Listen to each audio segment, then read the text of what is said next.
नमस्कार, the India top देख रहे हैं आप। बिहार में चाचा भतीजे की लड़ाई बड़ी ऊपर तक जाती है। आपको बता दें, बिहार के मुख्यमंत्री नीतीश कुमार और तेजस्वी यादव के बीच की जो लड़ाई है, आपको पता होगा, लगातार दोनों आमने सामने रहते हैं। लेकिन इन दिनों बिहार में सबसे बड़ी लड़ाई चिराग पासवान और उनके चाचा पशुपति पारस में हो रही है। यह सत्ता की संघर्ष की लड़ाई है, ये पार्टी पर वर्चस्व की लड़ाई है। रामविलास पासवान के मृत्यु के बाद लगातार यह खबर चर्चा में रही कि पार्टी का राष्ट्रीय अध्यक्ष कौन बनेगा। हालांकि चिराग पासवान राष्ट्रीय अध्यक्ष थे, लेकिन पशुपति पारस ने 5 सांसदों के साथ लोकसभा अध्यक्ष को अपना बहुमत दिया। यानी सीधे तौर पर समझे तो बहुमत के साथ वो पहुंच गया लोकसभा अध्यक्ष के पास, और लोकसभा अध्यक्ष ने उन्हें संसदीय बोर्ड का अध्यक्ष भी बना दिया। चिराग पासवान के हाथ में न पार्टी लगी और न ही सांसद लगे। चिराग पासवान अकेले हो गए। लगातार ये चर्चा तेजी से चल रही थी। अब चिराग पासवान ने बंगला पर दावा किया था, वो बंगला भी छीन गया है। नेता प्रतिपक्ष तेजस्वी यादव भी लगातार इस बात को लेकर चिराग पासवान और पशुपति पारस के झगड़े को लेकर बोलते रहते हैं, लेकिन चिराग पासवान लगातार जदयू पर हमलावर रहते हैं।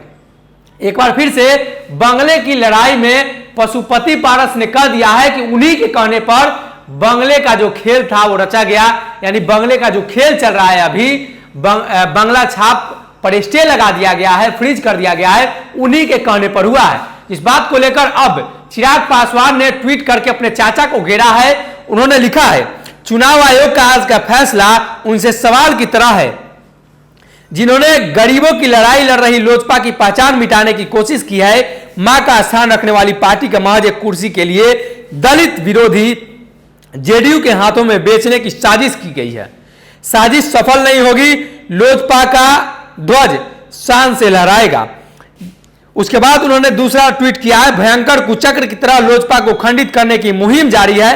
पिताजी की 5 दशकों की परिश्रम को बर्बाद करने में बिहार के सत्तालोलुपों के साथ अपने को भी दे दिया है। पिताजी के संकल्पों को विराम देने की कोशिश की सफल नहीं होगी।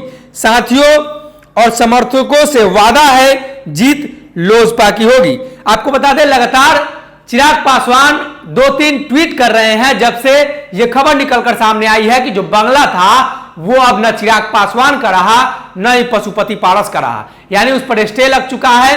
चिराग पासवान ने अपने चाचा को घेरा है और कहा है कि दलित विरोधी सरकार के साथ कुर्सी के लालच में वो बैठे हुए हैं। देखने वाली बात यह होगी कि चुनाव का समय है, 2 सीटों पर उपचुनाव होने हैं।